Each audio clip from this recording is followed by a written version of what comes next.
As the day breaks into a new day, it comes with challenges which are part of the package we open as we walk into another day.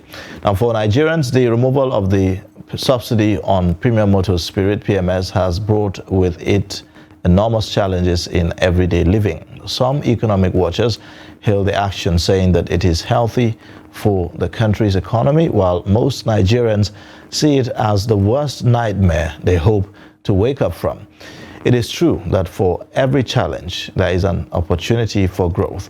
Now, and this is playing out as a cheaper alternative to petrol is being experimented as the price of a liter of PMS hits 617 naira and above. Now, on this episode today, we'll be talking about the use of compressed natural gas, CNG, to run automobiles and also power generators. We have in the studio some Nigerians excelling in their endeavors. They are going to be talking to us about this, and we are talking about Abbas Shelbwala of the Autogas Africa. Also, we have Principal Assistant Secretary, National Union of Road Transport Workers Union, Jibril Abdurazak, in the studio to talk about this. Thank you so much, gentlemen, for joining us on Daybreak this morning. Yeah, good morning. Good morning, viewers. All right. Well, let me start with you, Shelbwala. We have seen how badly hit Nigerians are as a result of this failed subsidy. With so much pain that this has caused Nigerians now, is petrol really something that we cannot do without? Is it that indispensable?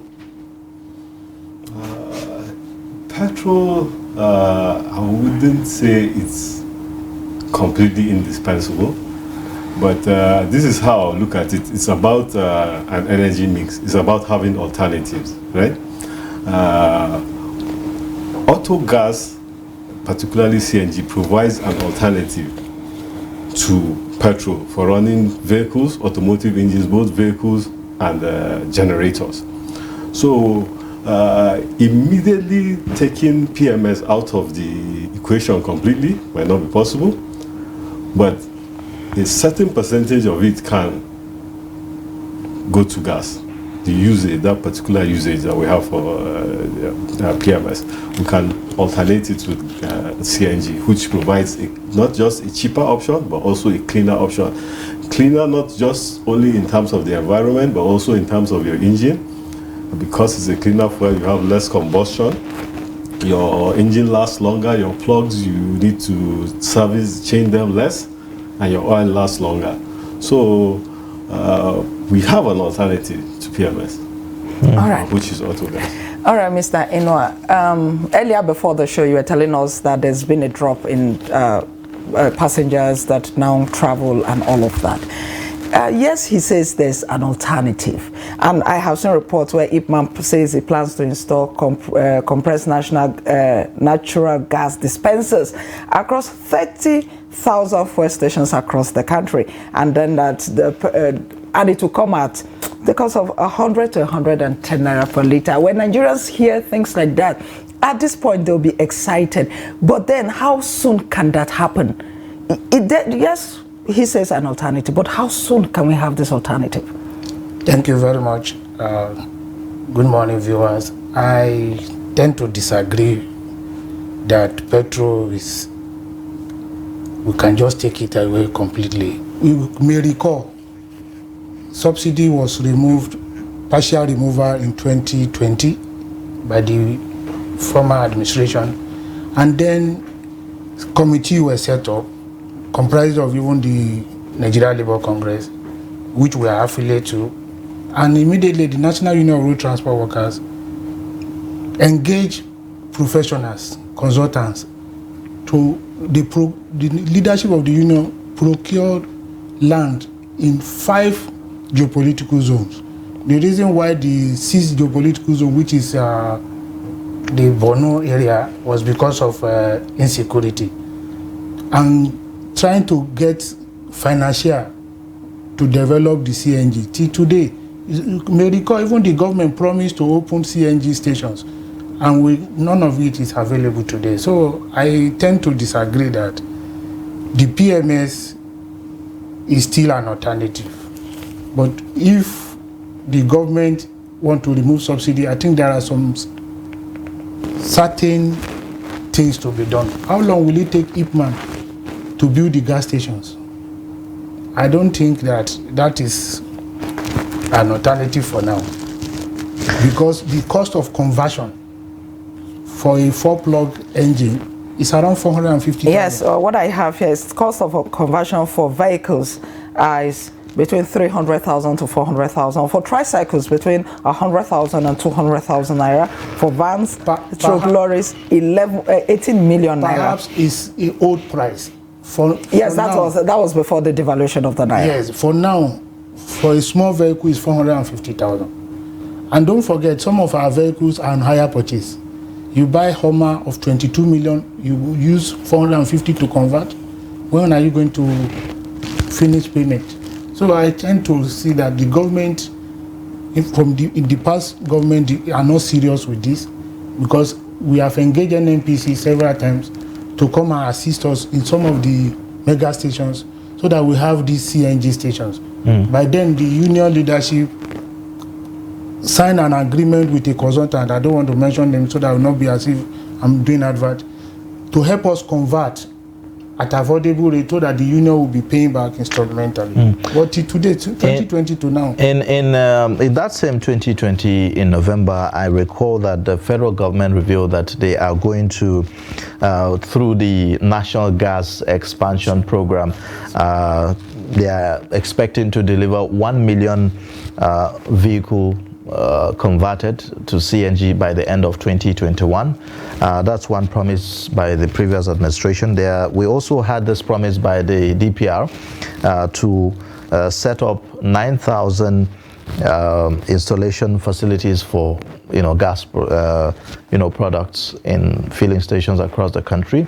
That same period, and also several other promises like that by government. How would you assess the preparedness? Because one thing that is clear to many Nigerians is the fact that the current administration made the pronouncement for the removal of subsidy without anything on ground. What's your assessment of some of the efforts that have been made to ease this transition and to help cushion this effect? Thank you very much. We, National Union of Road Transport Workers, believe the government is sincere in the removal of subsidy, but there are things is moving at a very slow pace. We believe by now committee should be in place that will manage the fund for the removal of the subsidy. We believe that. I thought that committee is set up already. We are not. The meetings between the NLC, the TUC, and the federal government, and that joint the NLC committee even complained that there is no meeting. Committee was set up, but there was no meeting. 2 months was given, and I think the 2 months will soon elapse. So we believe that the government can still move at a very high speed to resolve this impact, because the subsidy removal is hitting hard on everyone. You may recall, or maybe as you are coming out from your house this morning, you think today is public holiday, and it's not the usual thing on Monday. So we believe that subsidy, the preparation was not in place, the CNG vehicle is not in place, the vehicle were promised, or we thought that by now the vehicles will have been on ground. And if we cannot even bring the vehicle, we have a vehicle manufacturers or assembly plant in Nigeria. We can meet them, ask them, this is the specification you want. Let the vehicle come with the CNG converter so that we can hit the ground running. When I listen to you, it's like the National Union of Road Transport have made up their mind to say, okay, it has to be petrol.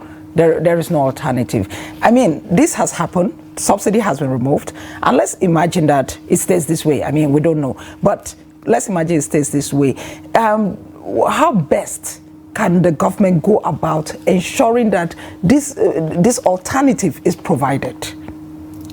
Don't get me wrong. The National Union of Road Transport Workers support the removal of fuel subsidy.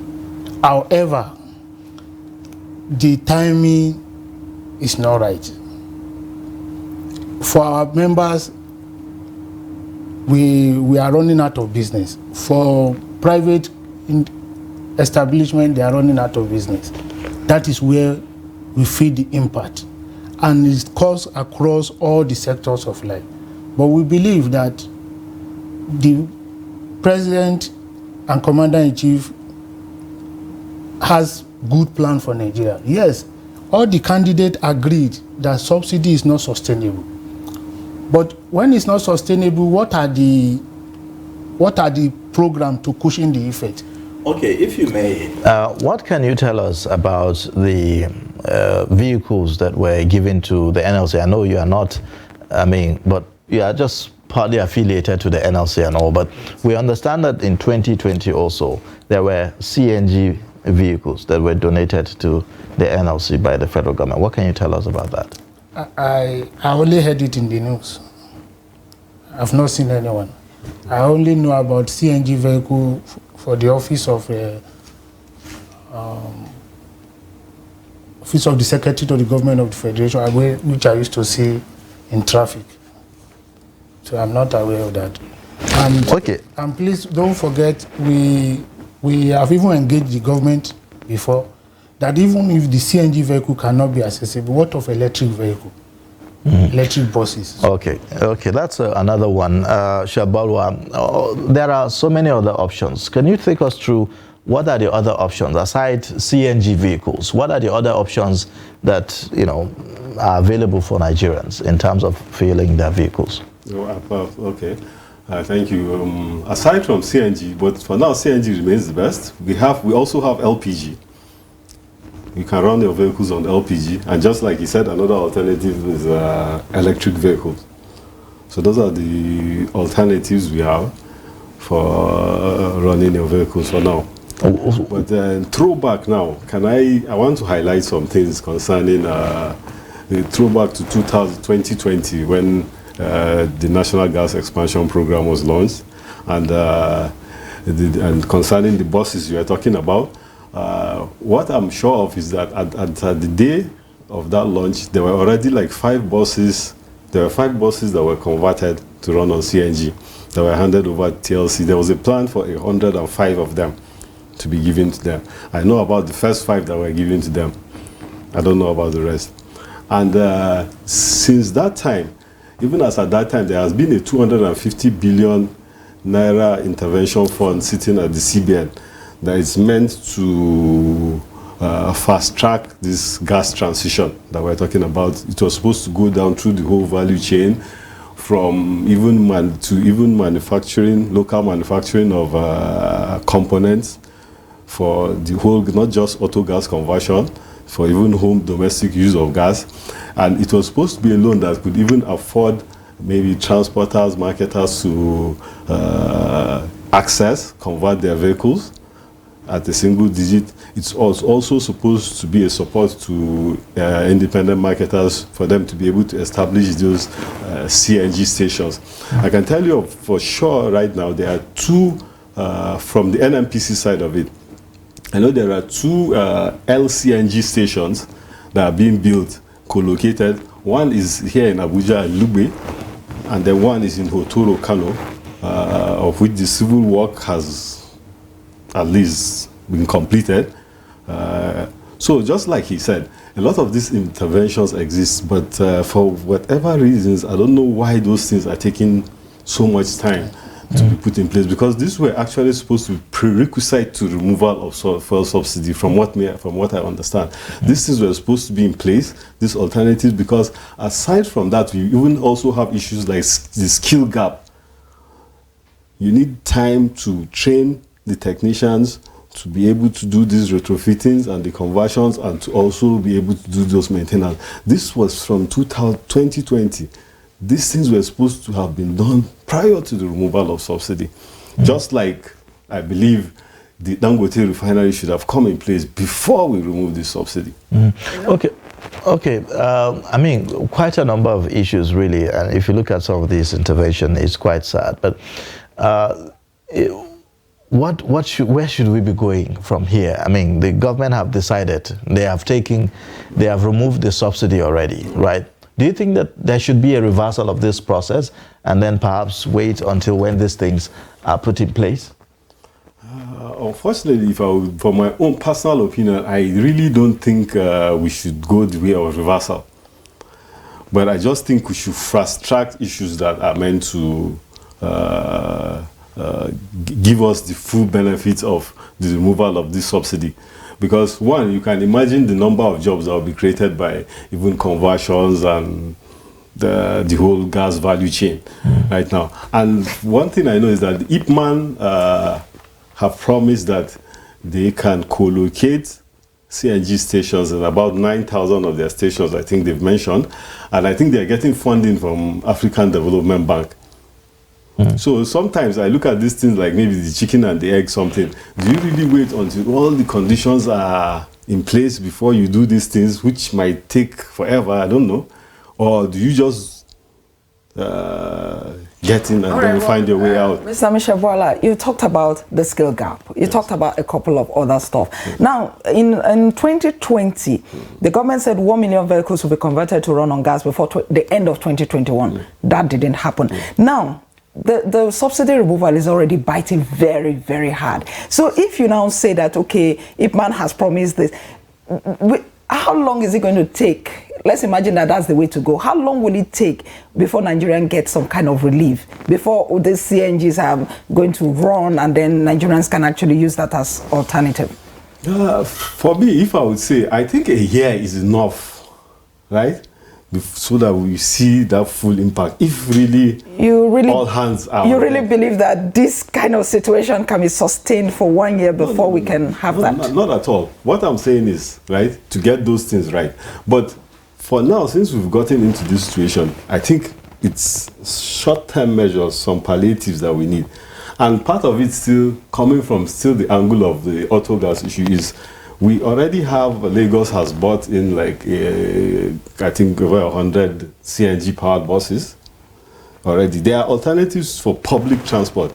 And I think we really need to look into that public transport sector. Why don't we get a lot of these buses, these state governments, have that as an alternative? You can immediately collaborate with National Union of Transport Workers to roll out those buses. I don't think if we are really serious as a country, it will be so difficult to get facilities for people like the National Union of Road Transport to be able to acquire those 100% CNG. Okay, Jibril, do you think that the whole CNG idea is overrated? For instance, there are those who feel that one of the weaknesses or disadvantages of the CNG vehicles is that there's a limit to the range it can cover. And with the infrastructure gap that we are dealing with now, how practical is it for us to adopt or to go for this CNG? For instance, for the road transport workers? Yes, I believe in CNG. We have partnered with National Automotive Council before, and where the CNG was shown to us how it works and other stuff, the challenges. But when you are running on CNG, like he mentioned, stations will be in maybe state capitals. Perhaps you are traveling from here to Kano, you run out of gas. It's supposed to automatically convert to PMS. That is how the vehicles were made. You still have PMS to run. Oh, that means you still have to run side by side gas and petrol. Concurrently, yes. Oh. You have to run concurrently, because if you leave Abuja, you feel CNG in Kaduna. Another state capital is in Kano. So we don't see this as an alternative. Yes, perhaps not for everybody. Not for everybody, because what of those in the rural areas? Do you know that there are some villages, some local government that is 7 to 8 hours to the state capital that is not accessible? So how can those ones get the CNG? Don't you believe that there could be CNG infrastructure in rural areas as well? How long will that take? It's not even in the state capital. It's just one in the federal capital. So you can imagine, what of the state? Is the state government keying into the same CNG program? No. They are not. So we still believe that the president and commander-in-chief can look at the plight of Nigeria. Give us time. Don't forget, they said the Port Harcourt refinery will commence refining or in full capacity by 2022 December. We did not ask the Minister of Petroleum, what is that? Why is that not happening? Dangote refinery has been commissioned. We've not seen it refining. Yeah, they said end of July and then perhaps August. End of July. Why don't we wait till end of July? So the impact, the economy is slowing down and everything. Well, we might be forced to go back to the dark era. That is the lockdown situation. Do you think that the likely pressure that this CNG is going to put on gas supply is something to worry about? And it might make the price to skyrocket. Yes, because of law of demand. Yes, is that something to worry about? Yes. Mr. Mishebola, yes. Aside, a concerted effort to roll out the CNG, we have seen pockets of people, we have seen some people already using gas to power their generators. I mean, there is the risk factor that's on the side, but what will you say about that at this point? Using gas to run generator. In fact, I read a story at the weekend where the person said 2 kg of gas, he uses it for about 12 hours. So you see, those are the alternatives. For those ones, for those small generators you have, you see those ones, the infrastructure or the conversion is quite easy.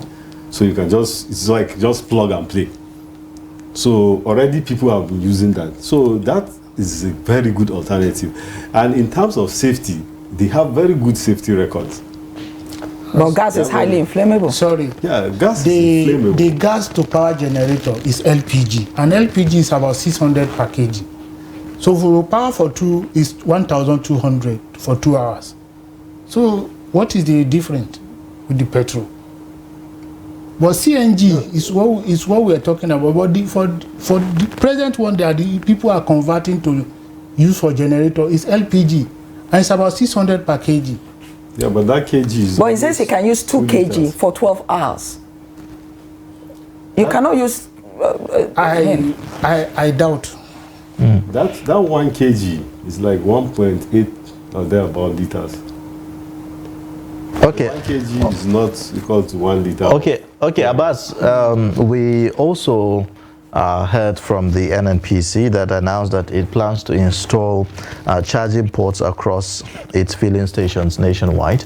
That's for electric vehicles and all that. How realistic and practical is that plan? Well, realistic, it's very realistic. Like I said, it's just about our commitment as a people, right? Because if you already, that's why the idea of co-location comes. Just the same thing with the CNG, and you're talking about, I don't know how many NNPC retail stations, but if you can imagine if every NNPC retail station in Nigeria alone has a charging point, talking about electric vehicles now. I think that should cover. But do we have that? Do we have that sufficiency in terms of power supply? Because that's something you can have the infrastructure and then you get to the station and then there is no power to do that. And then what does it take really to charge, these electric vehicles and all that? How long will it take? And I mean, will people have to now queue up for hours and all? Just take us through that. Give us an idea. Okay, yeah, this is how I understand it, right? First of all, the alternatives to powering your charging points are, for me, one, solar. Because I think the NADDC has done one solar charging point somewhere in Sokoto. If I'm not mistaken. So solar is one alternative source.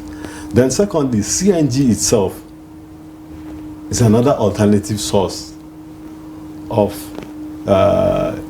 charging electric vehicles, which is cheaper than diesel or any other fuel we are going to use to raise those to charge. So okay, you can use the CNG to charge as well. No, yeah, you can use I mean, like for instance, if you have a house and you are going to plug, you are using national grid, you want to plug I get now. this thing or use your generator. Yes. But you know, when I listen to Mr. Mishabola, it sounds more like something that a private car owner can manage. So I'd like to talk to you as a public transport owner.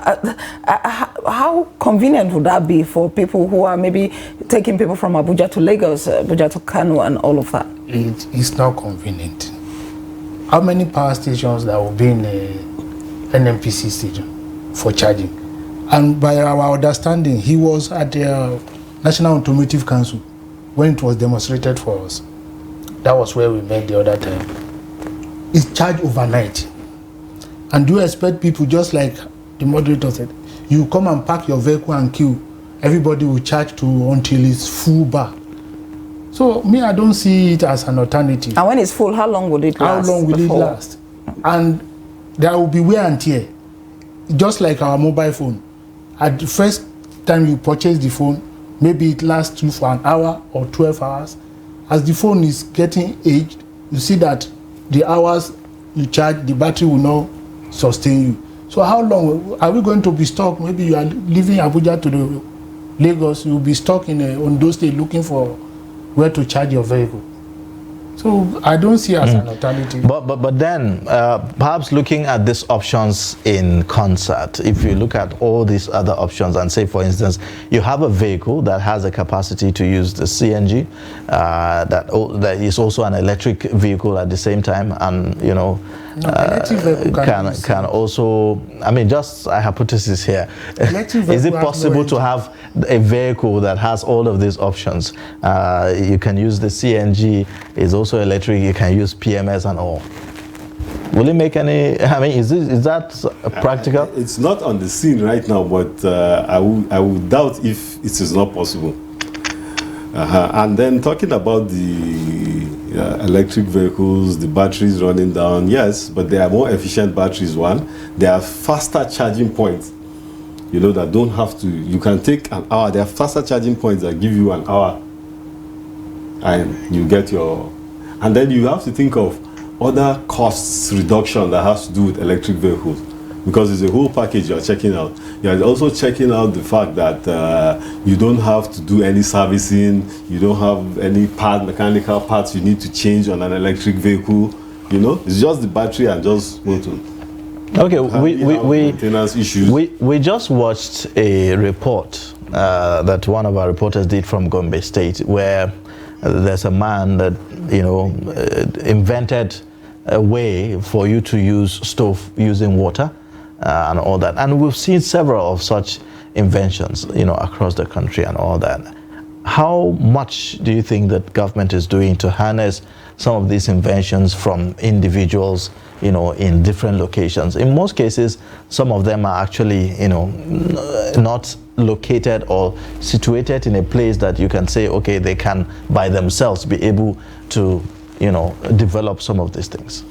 So you see, the thing again about Nigeria that I look at it is that I think we concentrate too much on the government. I know the government has a very critical role, and probably even in fostering these things I'm going to talk about. But we need to have an investment mind culture and a research ideology, because I don't think it's only the government that can invest in such people.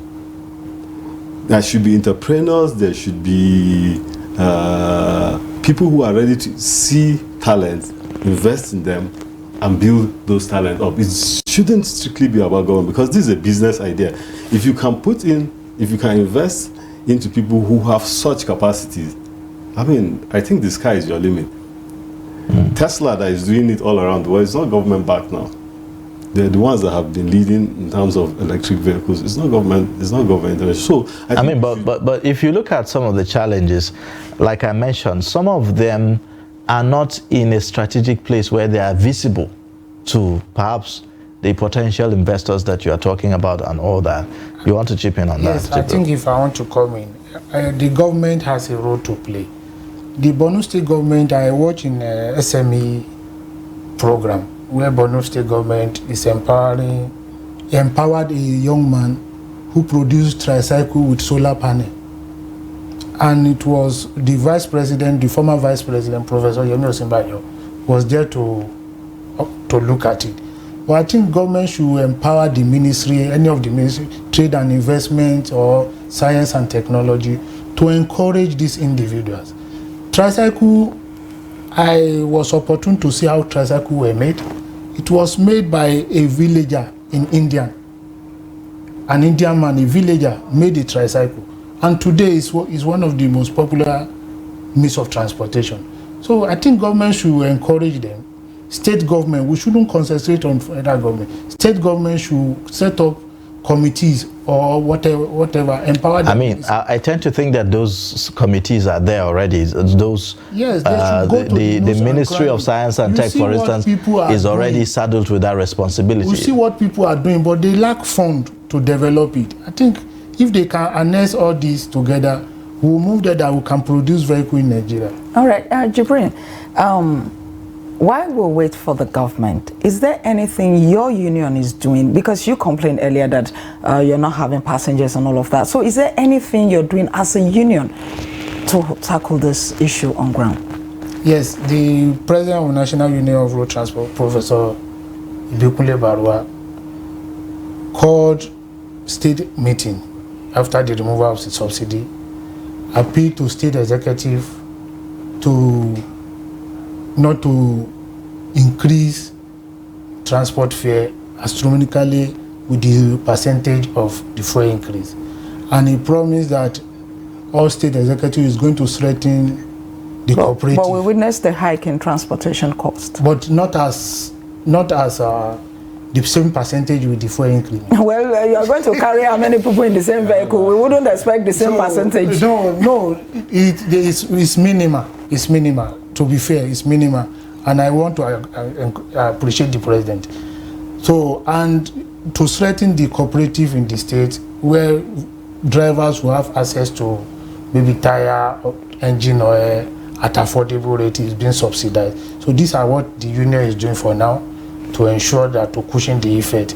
And the union is appealing to the government to support the NURTW with vehicles to run with a view to reduce the impact on workers. You may recall the last time the union was supported with vehicle was during 2012 subsidy, and you know those vehicles were even scrapped, but we were still able to manage. So we are. What kind of vehicles are you asking for this time? CNG powered vehicles? Yes, we prefer CNG. We prefer CNG. We can run on anything. We are into the business. So, but with the CNG and with the price, if the law of demand will not affect the price, I think we can make the transportation very moderate. Okay, Abbas, talking about options, still on options. I know you are in the auto gas Africa, but let's talk about other options. I know that there is this ethanol as an option to power vehicles, and also biodiesel. What can you tell us about these other options, and how practical are they for our environment here? Well, they are practical, but like I said, most of these things are at the kind of a developmental kind of stages. They are not as advanced as using PMS or even the CNG, as we are talking about. So those alternatives are coming in slowly. Obviously, along the line, we are going to have several alternatives from what I've been seeing. Like you said, some people have even started using water to generate power. So that is an ongoing process. I believe when it comes to energy, people are always looking for cheaper, cleaner alternatives to using to just generate energy, because energy is key. It's very important when it comes to the productivity of a nation, your GP, everything. I mean, energy, when you solve your energy issues, I think you solve a lot of the problems. Even issues we're talking about, people who have talents that are in the local area that are not visible, a lot of this boils down to having energy, because if they did, they would have the cost of whatever they're producing, the cost would be sustainable, and then they can push those things into the market. So yes, I think those alternatives worldwide, they are coming in, but you can see they are not really strong. The ones that are really coming up are the electric vehicles, then the gas powered. The gas powered, they've always been there for a while. Yeah. But the thing is, are we really even looking that deep, you know, in terms of researching, in terms of developing this, you know, these other options? Are we looking deep? Who is taking responsibility for that?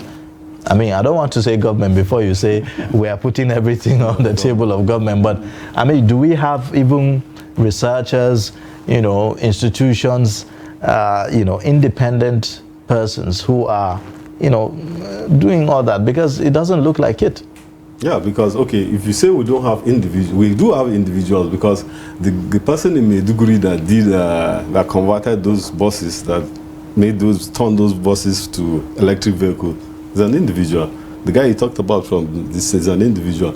You see, what we lack in this country, just like you said, I'll still not blame government alone, but is that concerted effort to be able to harness the talents we have in this nation and use it for our own good. I mean, you know, Mr. Michel Bola, what you're talking about is the long-term effect, impact. What Ayuba is asking is, in view of the current situation, who are the individuals taking the lead on this? To see, for instance, I wanted to ask him, your union, have you people been invited to any meeting on this?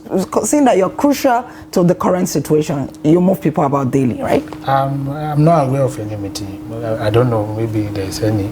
But we have been appealing to government that we should come to the table, let us discuss with manufacturers, let us get vehicles and to assist transportation. We're into the business and that's what we do best. In any case, Abbas, many Nigerians are wondering really that Nigeria being an oil producing country, why should it be subjected to this? Like, many people cannot understand it. And we talk about how much in abundance we have gas and all that. And yet we are struggling with this. What do you make of our situation? You see, we have neglected a lot of things for a long while. Like you said, Nigeria even has more gas than crude oil.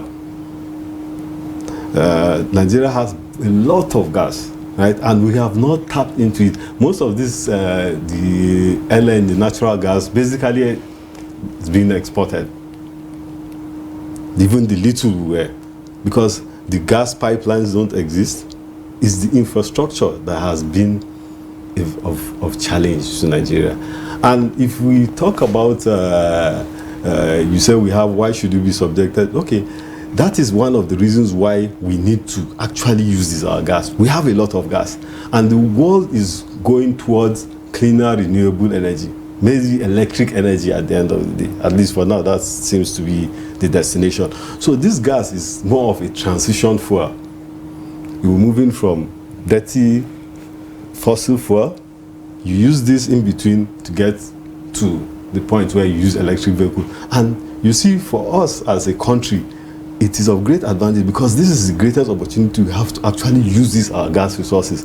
If the world really goes towards electric vehicle as well, I think we are going to have redundant or resources that will have less value than they have right now, which is the gas. So that is why it is very critical for Nigeria to actually use up a lot of its gas resources within this period, either by exporting or by even consumption internally. Okay. And you see, the issue also has to do, like, for instance, the subsidy. Like I said, this was supposed to be prerequisites to removal of subsidy. Already in the gas sector, we don't have subsidy, so we don't have those problems. When it comes to even processing, unlike PMS, which we still have problem with refining, it's not like you have to take gas, refine it somewhere else and bring it in. So it's something you can just use up. So those are the advantages that we need to check out for Nigeria. And that's why even Nigeria and other oil producing countries have been advocating for some more period to use this transition forward to get to that electric. Okay. How much of a problem is issue of funding, do you think? Do we have a problem of funding? I mean, yes, we hear the talk about government borrowing money, lack of revenue and everything. Is that really the bane of why we do not have this infrastructure for some of the options that we are talking about? No, I don't situate it just at the doorsteps of funding, right? A stitch in time saves nine. Like, we've just had accumulate things we were supposed to have gotten over like 10, 15 years ago. We are still okay, for instance, the refineries, at the point we are self-sufficient refining crude oil in Nigeria. But all of a sudden we started going back to the extent that, man, we have to import every drop of. So now, just the challenge is not just the funding, but you also need time to catch up with the backlog of infrastructure that you have. Then I think the worst issues we've had is bad governance. Bad governance. We've not been people-oriented when it comes to leadership. People have just been, most people, I don't know, sorry to use this word, most people in power just look at personal gain. It's all about you and a few people. You don't think for the whole nation. I think that's where our problem really is. He's talked about our problems being bad governance and all of that. So, Jibrin, now Nigerians have been lamenting and they're still lamenting. Do you think that if, for instance, government is able to give a timeline to Nigerians, do you think that things will change? Do you think that Nigerians will be able to brace up and say, okay, let's bear this a bit more? For instance, if they can say, okay, in the next 1 month, we'll have more CNG powered vehicles in the country. In the next 3 weeks, this is what we're going to have. Do you think that that could help? Yes, we believe that President Bola Ahmed Tinubu means well for this country. But there is trust deficit between the citizen and the government. But we want the president to speak to us. Give us their timeline. We recall, when the fuel was 537, Nigerians accepted it in good faith. But we just woke up and see that it's 617. That is where the trust. And we were told that the price, they have already gave license to some individual to bring in fuel, that the crude oil price, the PMS price will start crashing. No, they didn't say so. They said it could. No. The word was it could. It could crash. But in Nigeria, we believe nothing ever comes down. Yeah, but you also... The price of gas has gone down. Because of demand. You also have to put in another factor to these things, which is the floating of the naira. You understand? This is another thing that has brought I don't know, part Mr. of the Abbas increase is speaking as an investor, so... it's the reality of it. It's the reality of it. Those are the things that have also caused PMS, because even over the years, a lot of the things that have made ordinary Nigerians are not the one responsible for the float of the naira. And what ordinary Nigerian, my grandmother in the village want to maybe power a generator. My grandmother in the village want to use her engine to grind her small pepper and tomato. So she's not affected by the price of dollar. So what they want to know is that, okay, now the subsidy has been removed, the price will start crashing. Let me draw your mind backward, please. We were told by NNPC that they pay 220 naira per liter subsidy when fuel was 194 naira. If you had 220 naira to 194, it's 420. But they said they are responding to market forces. What is market forces? Coming from? The little economists we know, market forces is... Now, we were told again, the fuel consumption dropped by 28%. That means the price is supposed to be coming down. I disagree with that 28%. A lot of people don't go to work. Our vehicle now, maybe vehicle go to all the motor parks, is stuck with vehicles. Nobody is going anywhere. I believe it's more than 50% the consumption drop. Because a lot of places you want to go, maybe after church, you cannot go. A lot of friends you want to visit, you cannot. Even when you are coming to work now, instead of checking your speedometer, you are checking your fuel gauge. So please, this is you cannot. This is heat timing, and a lot of Nigeria don't want to know the float of naira because some of us we've not even seen the dollar in a long while. So all we just want is let us think within the locality. Let us solve our problem within ourselves. Don't let us. Is that totally possible, considering that the refined petrol is we get it from outside the country? It's imported. I grew up in Port Harcourt. The so-called illegal refinery. You buy their fuel is very economical. Doesn't consume in time. Okay. The report shows that the fuel they refine, modular refinery and stuff, is more quality than the one they bring in from Venezuela. Have you seen that report, sir? Well, we may not be able to verify that for now, but yeah, I understand that. I mean, we've had situations where millions of liters of petrol, bad fuel, was imported into the country, and nobody was punished for I that. think just few. Some of us, how many months? We almost lost an engine of a vehicle, so and nobody was punished. So that is there too. But in conclusion, Abbas, if you may, for some of our viewers who are watching, they want to have an idea of how much will it cost them to convert their vehicle to CNG vehicle, and you know, how easy is it to manage?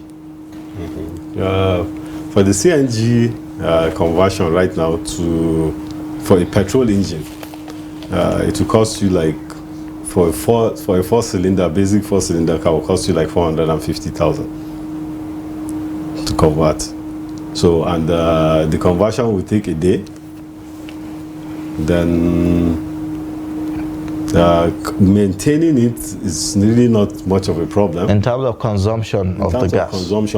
In terms of consumption for the CNG will even give you maybe like 1.1 SCM of CNG will give you what 1.5 liters of petrol will do for you. Almost 1.5 liters of petrol. Sorry, we want to know how many kilometers with one CNG goes. You cannot. You see, those things depend on the engine. My car and your car. It depends on the car. The vehicle cannot go on the same. But I'm just telling you that if you have whatever car you have, if you put 1.1 liter of CNG in your car, whatever it's giving you, what 1 SCM of CNG will give you is what 1.5 liters of petrol will give you on your engine. So I cannot start giving you kilometers because it depends on the car. How economical is your engine? Is it? So are you saying that as an individual, I can just go now, convert my vehicle, and I'll go about normally, everything is fine, no problem? Very well. Because already in Abuja now, NIPCO has CNG.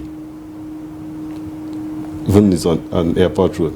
NIPCO has CNG that they sell to. But the bottom line is that you're going to you are going to pay cheaper for the CNG. For the CNG. In place of the petrol, isn't it? So yeah. That's the bottom line. You mentioned earlier that it can run concurrently. You can still have your petrol tank working at the same time you have your gas working at the same time. That's for PMS, right? But when it comes to a diesel engine, it has to be a mix.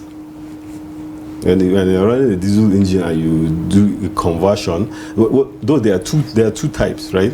There's what you call mono conversion. Mono conversion is the one you totally convert the engine from diesel. That's what diesel now. You change the pistons and it becomes a purely 100% CNG run engine. That's one alternative. The other alternative is you have injection of the dual fuel, a certain percentage of CNG and a certain percentage of diesel going into the engine at the same time. So those are the two. Okay, there's also the issue of the LPG. I mean, how much would it cost? For the LPG for the conversion, the LPG is a bit cheaper than for the LPG for the 4-cylinder is about 400. You know, when you talk about it, you make it sound very simple. So, in your view, why do you think Nigerians are not rushing this alternative at this point? Well, like I said, the issues are, first of all, without mincing words, is the cost of the conversion. That's the first thing. Secondly, it's the infrastructure for the supply infrastructure, which they've not put in place. Like I said, these things... So we're going back to my earlier question, which means that even if I were to convert my vehicle now, I'll still have that problem of the infrastructure that is not available for me to always get the gas when I want, right? Yeah, it's still a challenge, which I think, like I said, those are the issues that should have been addressed, even if they're not, but those are the things that we need to ramp up to get around. And I've given you a few instances of Ipman just waiting for, I think they're getting finance from African Development Bank to co-locate CNG stations and all their filling stations around the country. That shouldn't take much time with that funding because unlike, for the building of the stations, they are what you call mother stations and daughter stations.